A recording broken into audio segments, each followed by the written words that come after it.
Muling ipinahayag ni Manay Lolit Solis sa kanyang Instagram post ang kanyang hinaing sa GMA7. Ipinahayag ni Lolit ang kanyang pagkadismaya dahil hindi binibigyan ng GMA ng sapat na proyekto sina Paulo Contis.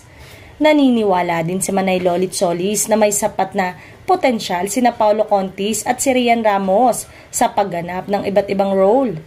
Sinabi rin ni Manay Lolit na nakakasawa na rin ang paulit-ulit na lamang ng paggamit ng GMA ng pare-parehong mga aktor sa isang palabas. Tanong ko lang Salve, bakit parang hindi masyadong ginagamit ng GMA7 sila Rian Ramos at Paulo Contis? Kasi pag nanonood ako ng mga serye, naiisip ko ang mga multi-talented stars like Rian at Paulo. Yun pwede sa kontrabida, comedy at drama. Yun kayang-kaya ang mga role na ibibigay sa kanila. Kasi kung minsan, yung ibang stars na ginagamit parang paulit-ulit mo nang napapanood. Kaya naghahanap ka rin ng bagong kombinasyon, lalo pa ngayon na ang ganda ng aura ni Rian at Paulo. Very fit at sure na ang ganda sa screen. Kaya naman kundi mo napapanood dahil mahuhusay na artista. Calling GMA7, please ilagay nyo sa mga bagong serye sina Paulo Contis at Rian Ramos.